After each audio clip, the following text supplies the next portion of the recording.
Buenos días, sean bienvenidos todos nuevamente. Esperemos que hayan tenido unas muy bonitas fiestas decembrinas, que hayan pasado tiempo de calidad con su familia y que hayan podido sobre todo descansar un poco también.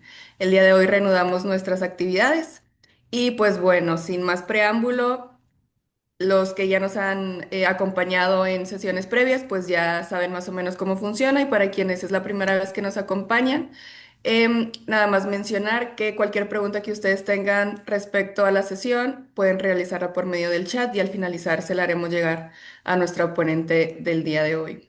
Asimismo, si todavía no reciben las invitaciones y desean hacerlo, pueden solicitarlo al correo que aparece en pantalla y también recordar que el llenado de la encuesta de satisfacción que vamos a proporcionar al final de la sesión, tanto por código QR como por la liga, es indispensable para la elaboración de las constancias. El nombre de la Escuela de Medicina y Ciencias de la Salud del Tecnológico de Monterrey, les doy la más cordial bienvenida y de vuelta a la sesión académica de pediatría.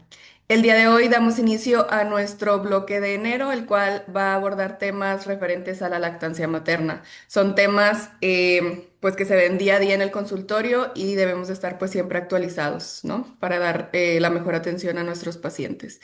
Y el día de hoy comenzamos con un tema que se titula Actualización en la fisiología y composición de la leche humana. Para esto tenemos con nosotros al doctor José Diego Benavides Hernández.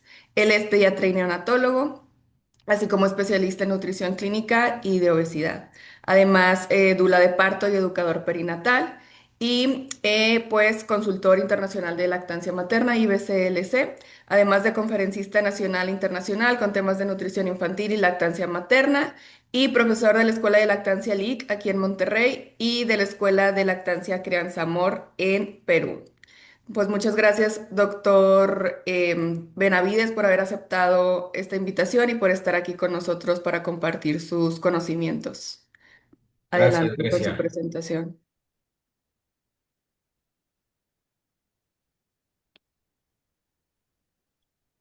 Bien, ¿se ve correcto? Sí, doctor. Bien, pues muchas gracias, doctora Grecia, por la invitación. Es un placer estar aquí con ustedes. Quiero agradecer también a Tech Salud, de su Escuela de Medicina y Ciencias de la Salud, por la invitación. Ya la doctora me ha presentado, entonces esta lámina la paso con velocidad, ¿verdad? Es un tema muy interesante, bastante complejo, imposible de abordar en apenas una charla, pero trataré de dejar algunas bases muy claras sobre particularmente la composición de la leche humana y lo que hace que debamos darle el valor que realmente tiene como parte de la nutrición y de los lactantes. Quiero asegurarles que esta conferencia la he preparado con estricta base científica, que no trabajo para ninguna empresa productora de alimentos infantiles, por lo que no existe ningún conflicto de interés. Empecemos con algo de introducción básica. Los lácteos, así le decimos al producto de una glándula mamaria de cualquier mamífero, leche, nos permiten ser alimentados como mamíferos durante ciertos momentos de nuestra vida. De ahí viene la palabra lactancia, de lácteo. Esta pintura a la derecha, que se llama Maternidad, es una pintura de Pablo Picasso, muy interesante antes de que empezara a hacer trazos irregulares al final de su vida, ¿no? Quiero decirles que la historia de la lactancia empieza hace 350 millones con este animal mamífero de la rama filogenética sinápsida que no tenía glándulas mamarias, tenía solamente unas glándulas exócrinas por todo el vientre que sudaban elementos nutricios para sus crías. Y más o menos 150 años después, 150 millones de años después, se identifica el primer mamífero con glándulas mamarias, que da ya ahora sí entrada al reino de los mamaliformes. Eso ocurrió hace 160 millones de años. Y a partir de ahí, cada especie de mamífero ido evolucionando para mejorar las características de la leche que producen las hembras para tratar de garantizar la supervivencia de sus críos y de su especie. Tan variado es así que, por ejemplo, las ballenas, que pesan 2,7 toneladas al nacimiento, producen hasta 220 litros de leche por día. Y tan especializada es así que el animalito de la derecha, que es el llamado demonio de Tasmania y que pesa 40 miligramos al nacer, las hembras producen apenas 1 a 2 gotas de leche por día durante la lactancia. Y luego la duración también. Cada especie la ha ido especializando y definiendo de acuerdo a necesidades propias. Por ejemplo, las focas solamente reciben leche de sus madres durante 4 días porque necesitan pronto alejarse de sus depredadores, los osos polares, y meterse al mar. Sin embargo, otros mamíferos como los simios, orangutanes y toda esa familia de, digámoslo así, simioides, tienen una duración de entre 8 y 10 años en sus lactancias, y que tiene una función mucho más allá que solo nutricional. Quiero decirles que algo así ha pasado con nuestra especie. La raza humana, que tiene 4 millones de años sobre la Tierra, pues también ha hecho lo propio, ajustando este alimento muy valioso para los hijos durante todo ese tiempo. Se calcula que a través de la historia las lactancias promedio fluctuaban entre los 2 y los 7 años de edad de los hijos. Eso fue desapareciendo en el reciente momento donde ahora a los pechos, que son unas glándulas mamarias que sirven para mamar y alimentar al bebé, se les ha sexualizado y se ha perdido el beneficio de la lactancia, digámoslo así, prolongada. Hoy sabemos que una mujer en un buen momento de lactancia produce entre 800 y 1.200 mililitros de leche materna al día, y que esa leche está adaptada no solo para proteger y nutrir a un crío de la especie humana, sino también para darle cierto grado de programación y de protección de la especie y de la familia. La lactancia nos ha acompañado durante toda nuestra historia. Las lactancias en público son comunes en muchas culturas. Sin embargo, la socialización y la sexualización de la lactancia ha hecho que la hayamos o que la estemos perdiendo, y ese es nuestro momento ahora para retomarla. Es muy probable que, entendiendo lo que vamos a platicar de esta leche humana, podamos reforzarnos la idea de las ventajas que tiene amamantar a nuestros bebés. La lactancia como tal empieza desde la gestación. Desde la mitad del embarazo empieza el crecimiento glandular e incluso la generación de un poco de leche, porque ya existe la prolactina por ahí, pero la progesterona, que es generosa y abundante durante el embarazo, impide el trabajo de la generación abundante de leche. Una vez que un bebé nace, la progesterona cae, ¿sí?, a niveles prácticamente de desaparecer. La prolactina empieza a hacer su trabajo y se estimula más ya al nacimiento gracias al contacto físico de un bebé succionando al pecho. Ese estímulo físico da una comunicación a la hipófisis para que a través de esa estimulación se activen neurotransmisores que permiten la liberación de prolactina y oxitocina, ambas teniendo un efecto ya en la glándula mamaria, permitiendo la producción y la eyección de la leche por cada una de ellas, ¿no? La glándula mamaria está formada por lóbulos variables entre mujer y mujer, pero en promedio entre 12 y 15. Cada lóbulo tiene una unidad estructural y funcional que es llamada alvéolo mamario. El alvéolo mamario es una unidad con una luz que permite que ahí sea recibida la producción de las células secretoras que están en sus paredes, para contener ese líquido, que ahorita hablaremos de sus cualidades, y que ante un estímulo diferente, en este caso de la oxitocina, permita que un complejo mioepitelial que está alrededor eyecte la leche a los conductos intralobulares y después hacia los conductos que llegan hasta el pezón, permitiendo la secreción glandular mamaria. Ya en el alvéolo encontramos que la leche requiere algunos mecanismos específicos para su formación dependiendo del producto que se quiera añadir a esa leche. Vemos estos 5 mecanismos descritos en la literatura: el glóbulo graso de leche, el glóbulo graso lácteo, que es este que está aquí, es el mecanismo número 1, que aquí lo interesante es que este glóbulo de grasa se lleva consigo una parte de la pared de esta célula epitelial, y ahora conocemos que ese es un gran mecanismo de comunicación porque lleva moléculas maternas e incluso algunas moléculas de señalización materna que van a ingresar al sistema digestivo del bebé y permitirán que exista una comunicación entre mamá y su fisiología y el bebé. Luego tenemos la exocitosis, la ruta número 2, que permite la liberación de glóbulos intracelulares de proteína, lactosa y algunos otros elementos hacia la luz del alvéolo. La secreción directa, particularmente usada por agua y algunos electrolitos, es una forma de liberar al interior del alvéolo inmunoglobulinas.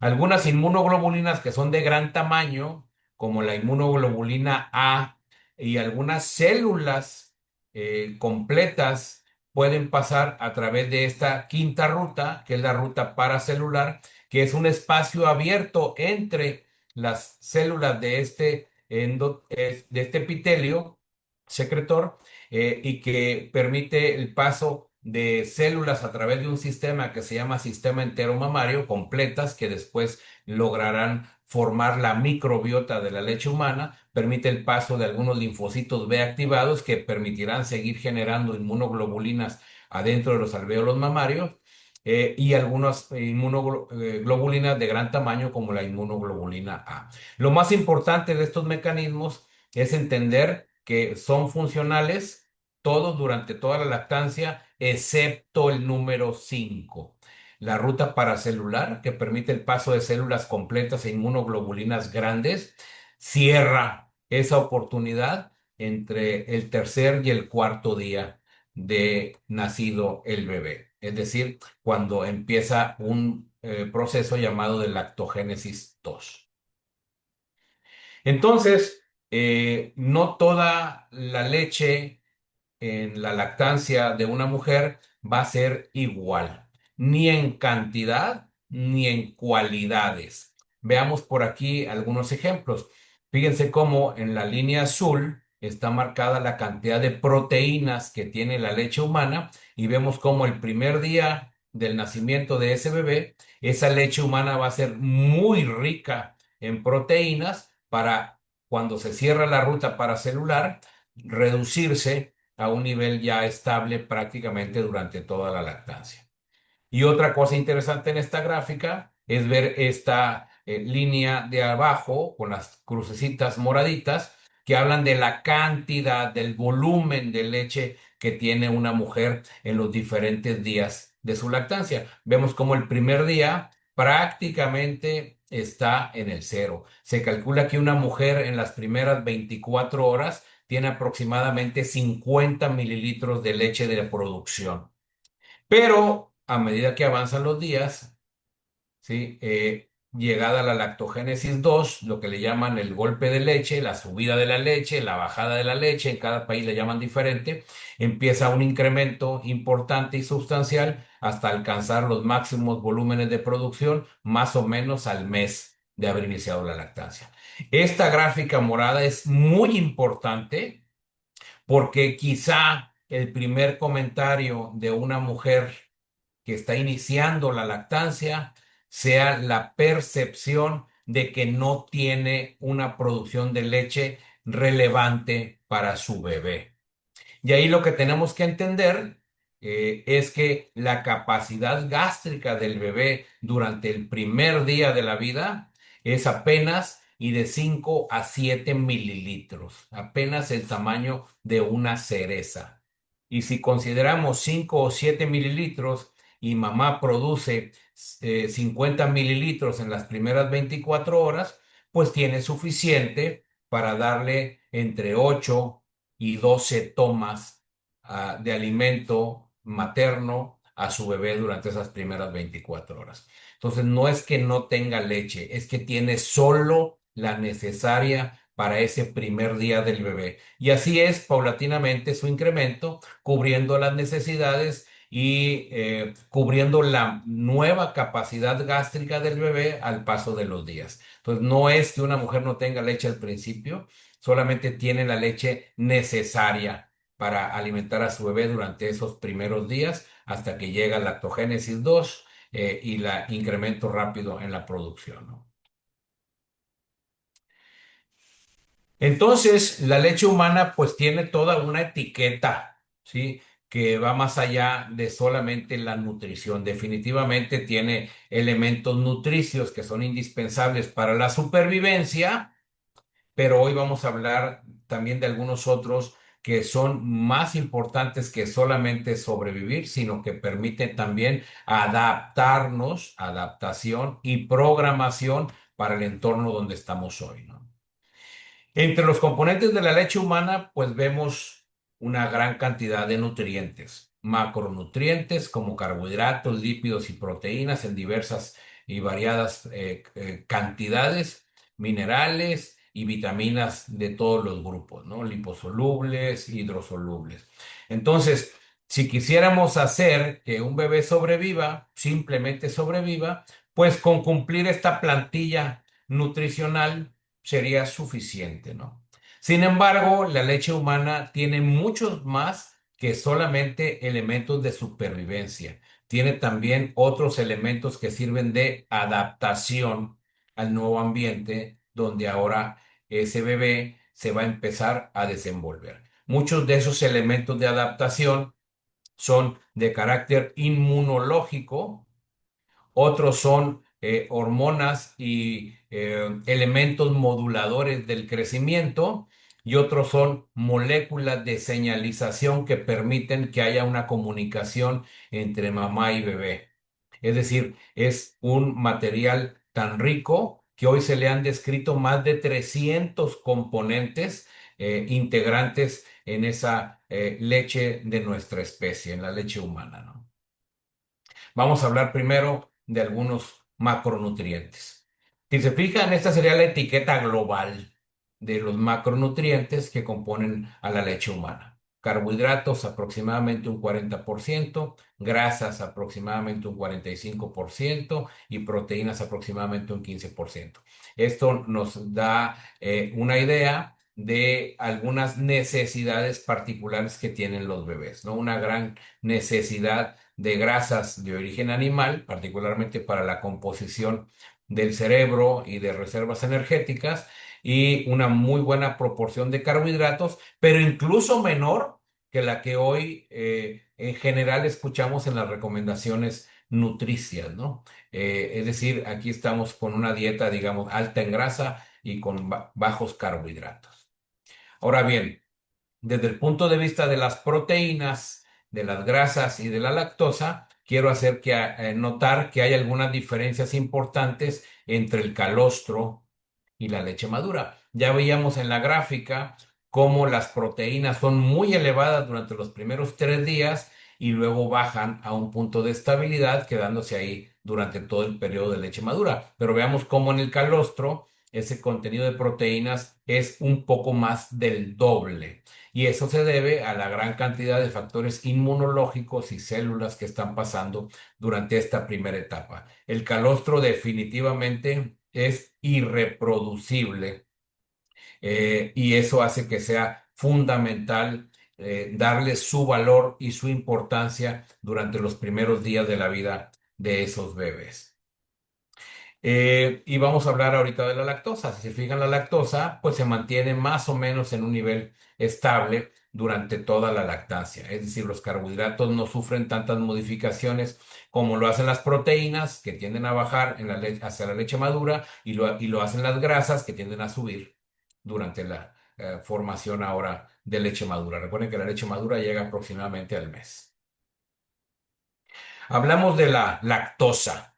Esta gráfica es muy interesante porque nos habla de varias especies de mamíferos y nos establece cuántos días se requieren para doblar el peso con el que nacimos. Fíjense cómo, por ejemplo, la rata en 6 días ya duplicó su peso del nacimiento. Y así van subiendo otras especies. Y el humano requiere de 120 días para doblar el peso, más o menos 4 meses para duplicar nuestro peso. Supongamos nacimos de 3, a los 4 meses pesaremos aproximadamente 6. Y bueno, hay una asociación, ya está descrito que son las propiedades de la leche materna de cada especie las que dan estas características para poder doblar el peso del nacimiento. Fíjense lo interesante, las especies que deben doblar su peso sumamente rápido tienen una gran cantidad de proteínas en su composición láctea o una gran cantidad de grasa en su configuración. Pero los que crecen y doblan su peso de manera más lenta tienen menos proteínas. Aquí se fundamenta una hipótesis llamada hipótesis de las proteínas, que a mayor cantidad de proteínas ingeridas, más rápido el crecimiento ponderal, al punto incluso de asociarse al desarrollo de sobrepeso y obesidad en etapas posteriores de la vida, ¿no? Pero me gustaría resaltar también que este doblar el peso también tiene relación con la lactosa. Si se fijan, somos la especie que más lactosa y menos proteína tiene en la configuración de la leche humana, de la leche de nuestra especie. Esto es muy relevante, porque si alimentamos a nuestros hijos o a nuestros bebés con leche de otra especie, como la vaca o la cabra, que ahora son opciones disponibles en el mercado comercialmente, pues su composición es totalmente diferente y es probable que nos lleven a tener también desenlaces de crecimiento diferentes. Aunque se hagan algunos ajustes para tratar de emparejar un poco con las características de la leche humana, ¿sí? No pueden alcanzar su igualdad.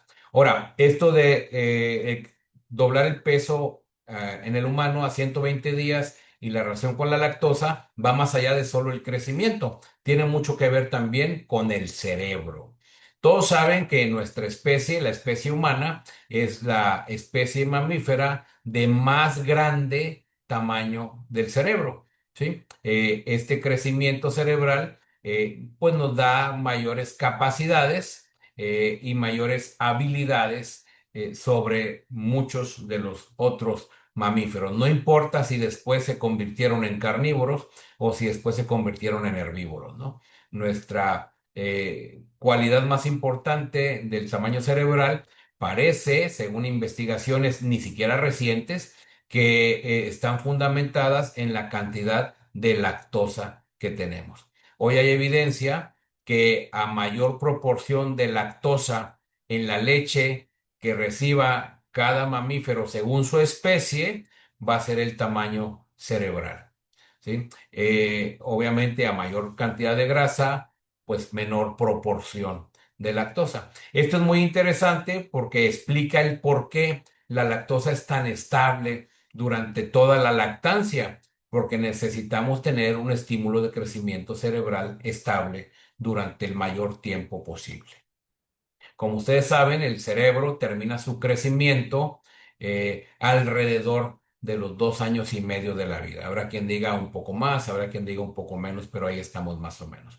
Que eso es un elemento fundamental de por qué la recomendación de tratar de alcanzar lactancias que lleguen a los 2 años, para darle durante todo ese tiempo este poder de crecimiento cerebral, que no solamente tiene que ver con la lactosa, tiene también que ver con un componente bioactivo que se llama factor de crecimiento cerebral, que permite una organización correcta de toda la arquitectura de nuestro cerebro, un elemento que no puede ser reproducido en el laboratorio y que pues no está en las fórmulas infantiles.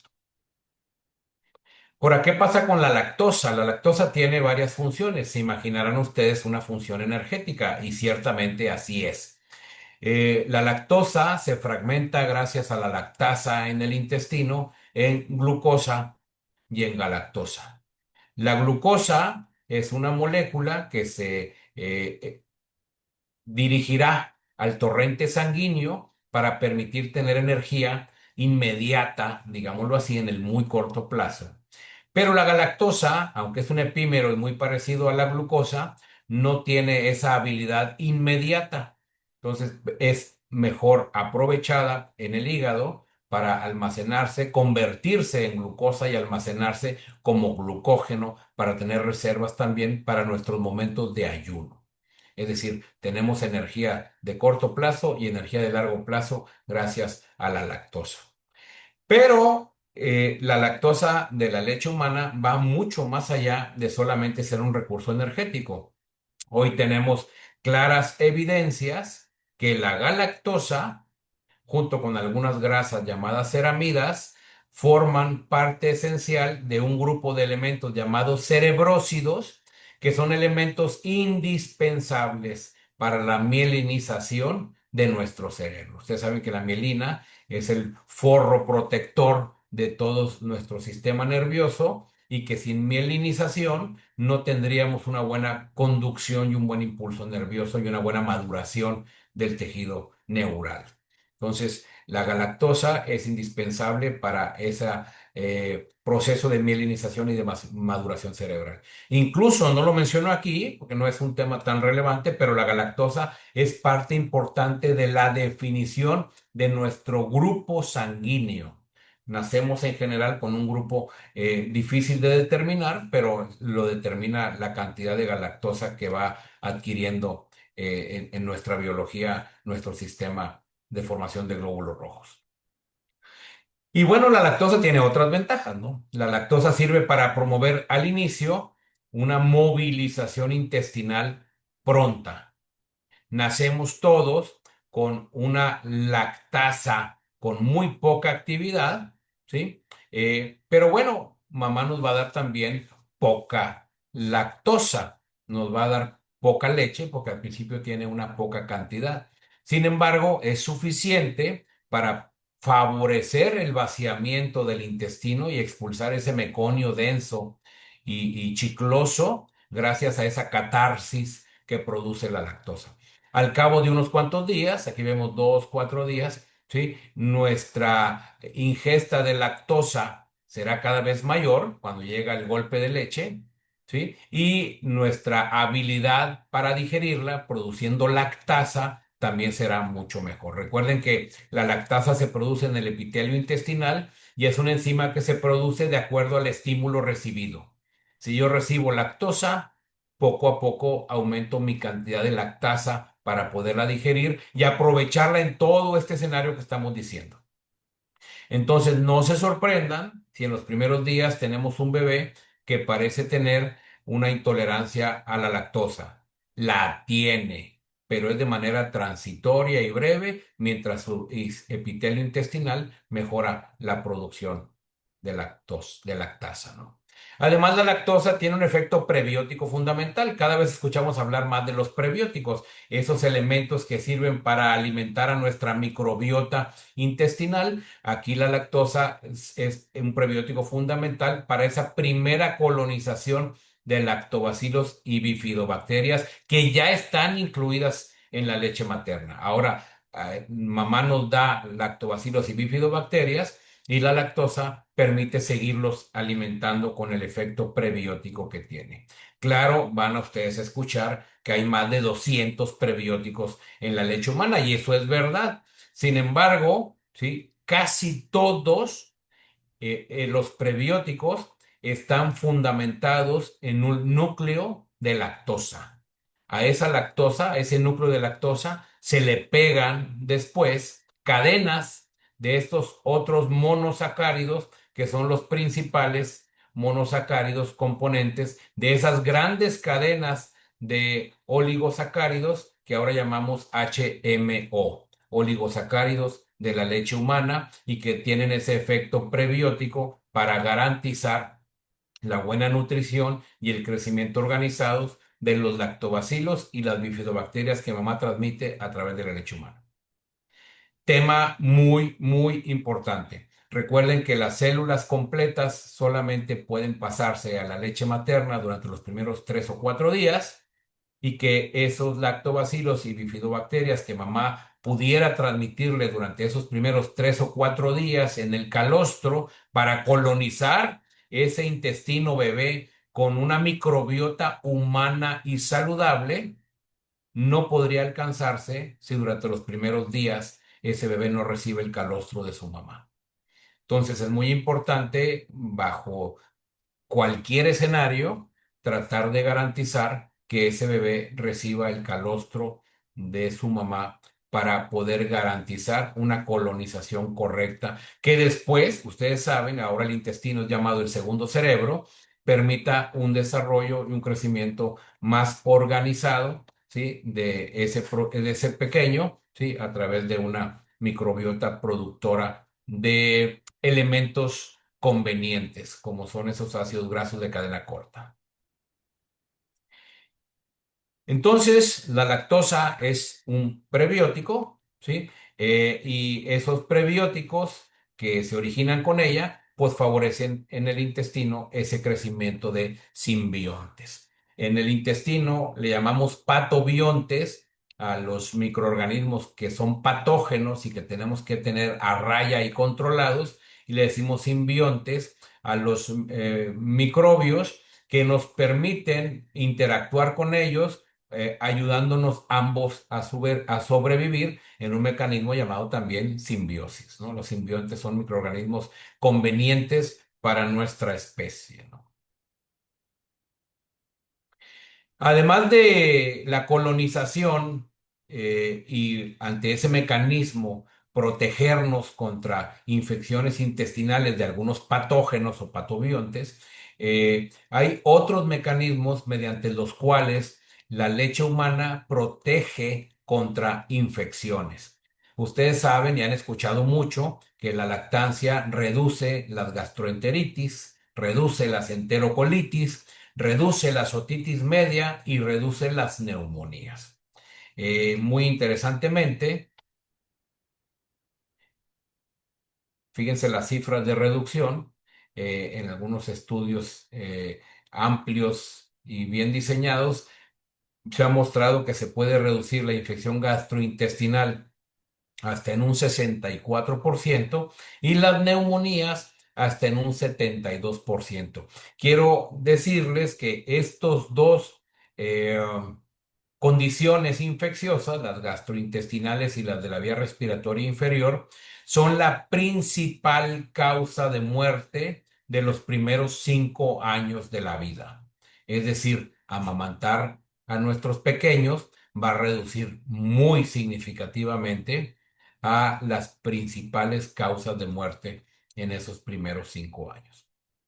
Pero decíamos, además de tener un efecto prebiótico, un crecimiento microbial adecuado a través del control de los patobiontes y el crecimiento de los simbiontes como lactobacilos y bifidobacteria, la leche humana tiene factores inmunológicos específicos, tiene inmunoglobulinas, inmunoglobulina A, inmunoglobulina G, inmunoglobulina M, y tiene algunas células vivas, tiene linfocitos B y linfocitos T, que están ahí en los alvéolos mamarios y que van a servir para estar enriqueciendo la leche con elementos de protección específica. Al punto que los linfocitos B que ahí están y que han llegado de otras partes del cuerpo, por ejemplo del intestino, van a estar mandando inmunoglobulinas para protección contra microbios del intestino. y va a haber también linfocitos que vienen de la vía respiratoria que van a estar produciendo inmunoglobulinas para proteger a la vía respiratoria. Esto se logra a través de un sistema que se llama sistema entero mamario, que ahora le han puesto a recientes años bronco entero mamario, pero que va mucho más allá, porque no solamente recupera elementos inmunológicos de la vía digestiva y de la vía respiratoria, también hay evidencias de elementos inmunológicos de la mucosa del tracto genitourinario y de las mucosas de las glándulas salivares y lacrimales. Todos estos elementos inmunológicos de los diferentes órganos y sistemas de nuestro cuerpo llegan a través de la sangre hacia la mucosa de la glándula mamaria, permitiendo que ésta esté enriquecida con estos elementos inmunológicos que incluye células enteras, que a través de la señalización, por ejemplo, de plásmidos que tienen las células dendríticas, capturan elementos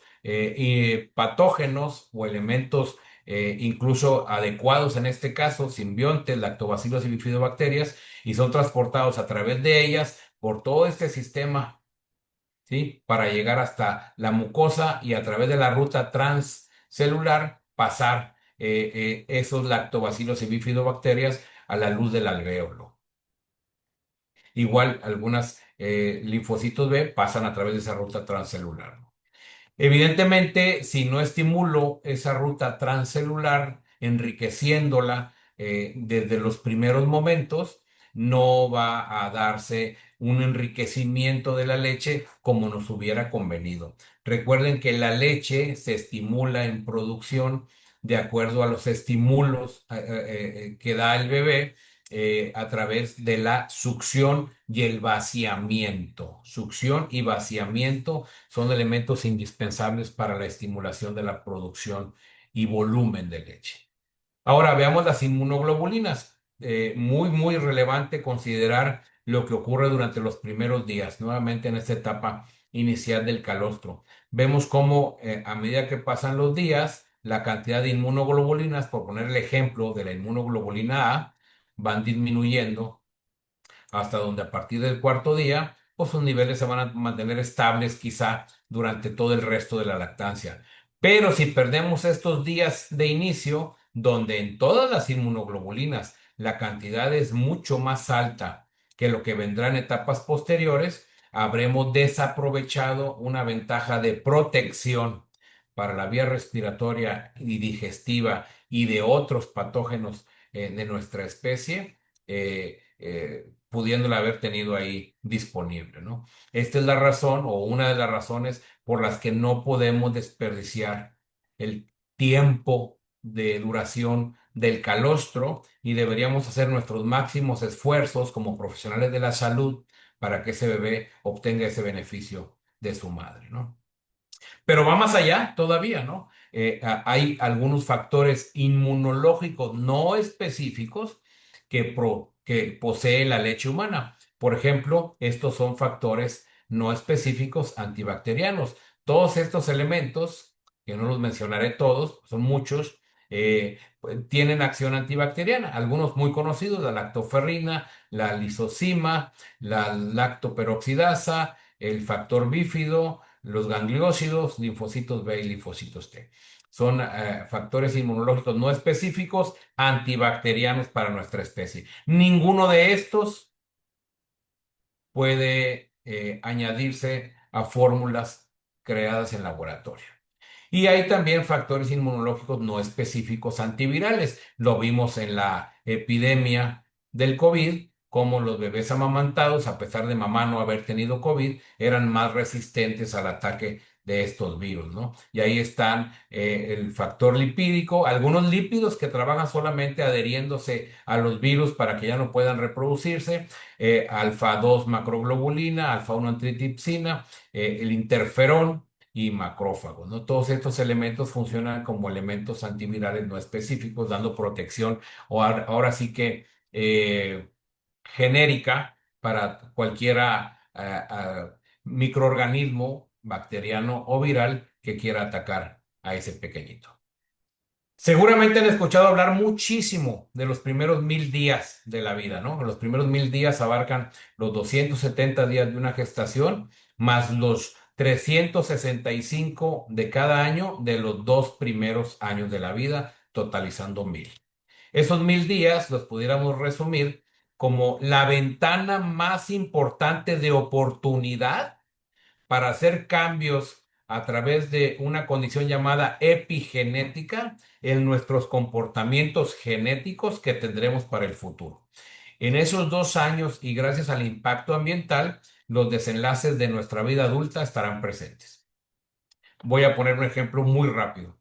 Una mamá con diabetes de la gestación que tiene un bebé con alto riesgo de nacer macrosómico y por esa condición de resistencia a la insulina materna y de hiperglicemia fetal, tener después riesgo de generar diabetes y obesidad en etapas posteriores.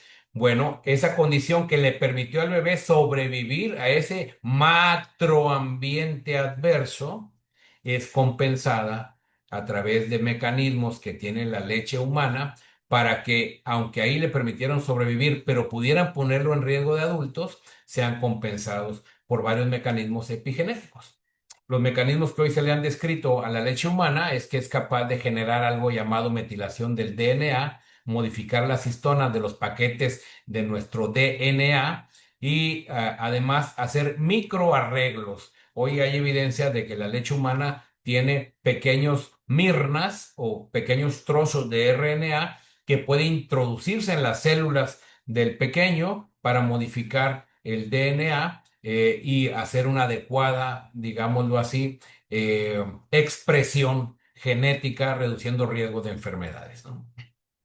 Entonces, hay otras condiciones de beneficio de tomar lactancia, ¿no? Que son esas que pueden programarse, ¿sí? A través de esos primeros 1000 días. La leche humana también es rica en hormonas. Tiene leptina. Leptina es la hormona más importante para generar saciedad. Produce una programación metabólica gracias a ese estímulo saciante y desarrolla correctamente el eje hipotálamo-energía. Es un eh, elemento que ayuda también al crecimiento y a la maduración celular. Modula la sensibilidad a la insulina y tiene un efecto antiinflamatorio y modulador metabólico. También tiene adiponectina, que es la principal hormona antidiabética que tenemos en el cuerpo humano. Bueno, bebé, además de producir la propia, mamá le comparte una poca de adiponectina a través de la leche humana, favoreciendo la oxidación de ácidos grasos, usándolos como energía, disminuyendo la cantidad de triglicéridos que pueden circular en la sangre del bebé, con eso reduciendo riesgos cardiovasculares y reduciendo también la resistencia a la insulina por su poder antidiabético. Por esta razón de la charla como fundamentación, vemos que existe una recomendación internacional. Todos estos beneficios no pueden establecerse ni reproducirse a través de fórmulas artificiales. Por eso, la Organización Mundial de la Salud y todos los organismos sanitarios del mundo recomiendan lactancia exclusiva al seno durante los primeros 6 meses de la vida y continuarla, incluso añadiendo alimentos complementarios hasta alcanzar los 2 años o más allá, si así le conviene a la mamá y al bebé. Tenemos en nuestra antropología que nuestras lactancias promedio duraban entre 2 y 7 años. No debería sorprendernos ver una mujer que amamanta a su hijo todavía de 3 o 4 años. En nuestra historia natural así estaba establecido. Pero si quisiéramos ser un poco más estrictos y reconocer a la socialización y a la sexualización de los pechos, bueno, hay que tratar por lo menos de llegar a los 2 años, que es el tiempo de crecimiento cerebral y la mayor ventana de oportunidad de programación metabólica. En México apenas si tenemos un 30% de lactancias exclusivas a los 6 meses, cuando deberíamos estar al 100. En resumen, ya para terminar, un par de minutos más. La leche humana tiene células vivas e inmunoglobulinas que participan como elementos de protección contra infecciones, ya sea específicas y algunos protectores inespecíficos genéricos que nos evitan enfermedad infecciosa. Tiene algunas citocinas que son moléculas de señalización y que sirven de comunicación entre células. Es un mecanismo de comunicación entre mamá y bebé para que bebé sepa cómo está mamá y entienda y permita también madurar algunos elementos que a través de esas moléculas reciben estímulo. Tiene elementos neurofuncionales como el factor de crecimiento cerebral, como esa lactasa y esa galactosa, lactosa y galactosa que permiten el crecimiento y la maduración cerebral. Tiene factores de crecimiento, como el factor de crecimiento epitelial y el factor de crecimiento somático. Tiene hormonas como la leptina y la adiponectina que reducen los riesgos metabólicos para el resto de nuestra vida. Tiene prebióticos a través de la lactosa y todos los demás monosacáridos y tiene además mucinas. Mucinas son mocos. La leche humana tiene mocos. No sería nada raro ver una evacuación de un bebé alimentado con leche materna exclusiva que sea mocosa o chiclosa. Esos mocos tienen la función de interferir en la adhesión de las bacterias patógenas, ¿sí? En nuestro epitelio intestinal de recién nacido y producir enfermedad. Ya como conclusión, entonces, sin duda, ojalá ya haya quedado claro, la leche materna es el mejor alimento para los recién nacidos y los niños lactantes. Tiene una única combinación de nutrientes y otro montón de componentes bioactivos que aseguran el crecimiento y el desarrollo de los lactantes. Hay que entender entonces que el mayor provecho de la leche humana radica no solamente en mantener la salud, sino también en mantener la supervivencia del lactante y de nuestra especie. Muchas gracias por su tiempo.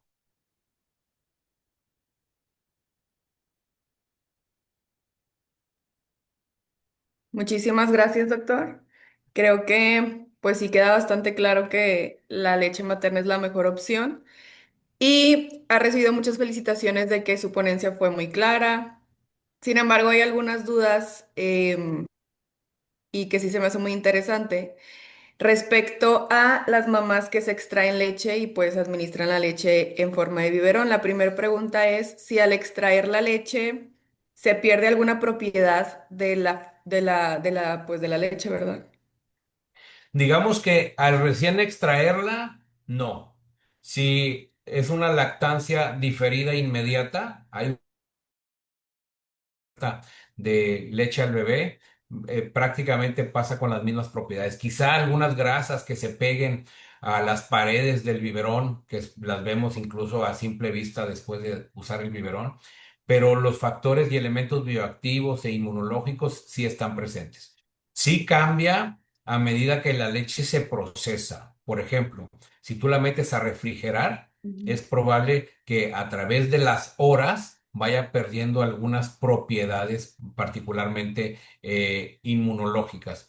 Y si la congelas, es muy probable que las células vivas que contenía hayan muerto y que se pierdan algunas propiedades, que se oxiden, incluso algunas grasas, etcétera, etcétera. Sin embargo, algunos elementos de proteínas que sí toleran el congelamiento, como algunos inmunoglobulinas, sí serán obtenidas incluso después del congelamiento de una leche. Es decir, desde el punto de vista de beneficios, sigue siendo mejor una leche humana congelada con algunos protectores y factores todavía de protección hormonal e inmunológica que usar una fórmula artificial.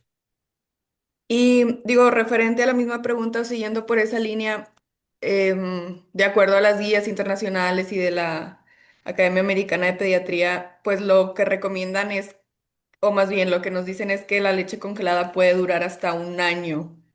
Pero usted, ¿qué opina? Digo, ya con lo que nos comentó, mejor usarla antes de ese tiempo porque ya para ese momento ya, pues tal vez no tiene las mismas propiedades o da igual. No, sí, simplemente sí va con... bajando en propiedades. Es como guardar un pedazo de carne en el congelador por un año. Tú lo ves al un año y ya está deshidratado, ya perdió color, algunas características que son incluso detectadas a simple vista. La leche humana también va perdiendo propiedades, pero el secreto ahí de un banco de leche, una mujer que amamanta, es que si tiene leche en el refrigerador y hoy hizo una extracción que va a guardar otra vez en el congelador, pues la ponga como una leche del final y saque la que ya tenía congelada con anterioridad, ¿no? Para estar usando leche que tenga congelada y apenas unas cuantas semanas y no tengamos que usar leche congelada de un año. Sería muy poco común que una mujer llegue a ese momento. En algún momento podría haberla usado para alimentar a su bebé durante ese año, o haberle estado refrescando el banco de leche con extracciones subsecuentes para no tener leche tan, tan antigua, ¿no?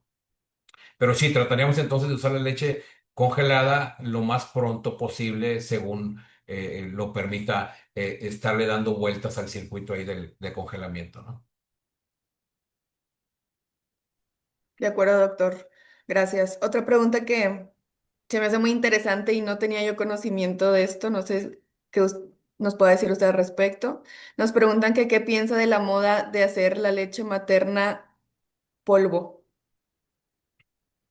Pues pasaría algo parecido que con congelarla, ¿no? Es inevitable que cualquier procesamiento la haga perder algunas propiedades, pero no todas se pierden. Incluso algunas nutricionales están bastante competentes y algunas inmunológicas también ahí se quedan, ¿no? Es como, por ejemplo, la carne, si yo puedo asar carne, se deshidrata, pero mantiene sus propiedades proteicas. ¿Sí? Entonces lo que hacen al liofilizarla o convertirla en polvo es secarla, deshidratarla, claro, con un poco de calor. Algunas moléculas sufrirán quemadura, pero algunas otras que son más termoestables permitirán estar presentes aún convertida en polvo, ¿no? Es decir, eso sí, si tú tienes una leche que ya tiene mucho tiempo congelada y no hay en la posibilidad de que se vaya a usar pronto, pues liofilizarla quizá te da otra ventana de tiempo más prolongada para tenerla ahí en un almacén, ¿no?